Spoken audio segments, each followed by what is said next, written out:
I'm here today to give you a daily update on Link, a bit of Chainlink coming through here, as you can see, guys, from all-time high points coming through from before, around $52 there back in May. From there, obviously, humongous dump to the downside. You can see recently, at the start of November, we did actually see a nice run-up, invalidating the most recent lower high, setting another lower high because we have actually seen rejection, but it does mean it is a confirmed lower high, and it is still technically bullish because we did invalidate this lower high, right? Granted, yes, we have trended down from there, but we haven't invalidated the most recent higher low, right? We've got higher lows coming out of the wazoo, really. We've got higher lows continuously, right? And that basically means, guys, we do have very, very, very strong levels of support along these zones, right? And that basically symmetrical triangle chart pattern, and that is an indication for some sort of move, right? Some sort of move coming through here. We are in the midst of a breakdown scenario, right? And this is the measure move in terms of the breakdown for Chainlink to be looking out for there.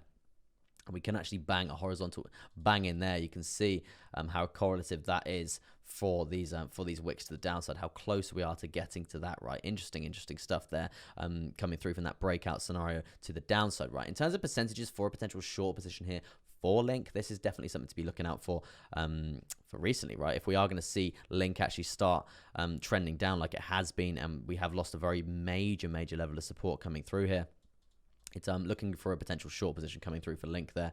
I would, if you are looking to actually short this zone here, I would be waiting to clear this level of support. As you can see there, guys, we've got multiple bounce points here. I'm talking multiple. Before you clear this level of support, I would be looking for a congruent candle close below that. And then from there, stagger and take profits all the way down, right? And then obviously we've got this dirty trap zone in this area here. And that's basically here. This is basically going to be another take profit at $19.80 there.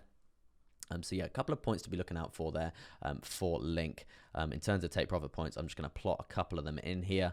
Obviously, guys, this is the macro scale, so it is obviously not going to be overnight, right? It's going to be over the course of like probably a few weeks or so, whether this is going to actually play out, right? Stop loss, probably just above this line, really not too bad. You can see all major moving average just coming down as well. I'm sure if we drop down to the shorter term time frames, you can see here on the 4 hour, we've actually got very strong moving averages coming down there, holding us back in terms of resistance there. And you can see volume weighted ATR band waiting for us to ride down and tap that as well. So yeah, looking pretty good, looking pretty progressive for a short position here for Chainlink. Overall, I would say, in terms of the bigger term scale, right, Chainlink is not too bad. It is still obviously a very strong uptrend there, and even if we do come down to this this $15 $14 sort of area there, compared to like previous history, guys, that's still absolutely fine. It's still only going to be challenging higher lows there. It's only going to be challenging higher lows, so it's still multiple chances of recovery there. It's not the end of the world for Link there. It's still only a 39% drop there. But as I said, staggering take profits in terms of a short position all the way down there. So not too bad. Let's jump down to the shorter term time frame, see if we can get some sort of gauge on what's happening there.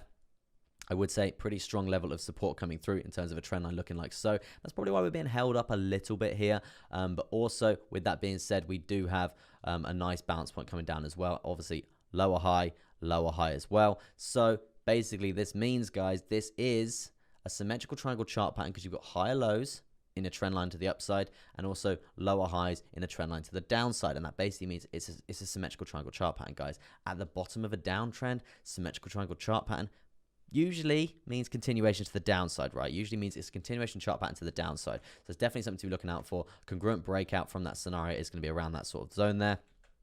It basically could mean a short position as well. So yes, it's basically more confirmation that we're going to probably come down for Chainlink. And if you guys did want to research that for the newer traders out there, it's called a bearish pennant chart pattern, right? It's called a bearish pennant chart pattern. And yeah, it's a bearish continuation chart pattern to the downside, right? So yeah, it's definitely something to be looking out for there. 1 hour time frame. Let's have a little look at that. Same sort of scenario there, below all major moving averages. Looking really quite progressive to the downside. Yeah, I would just be waiting for a congruent breakout around $24 and 55, and then probably from there, looking around that 23.89 for an entry for a lovely short position to the downside from there. But yeah, that's going to be your daily update today on Chainlink.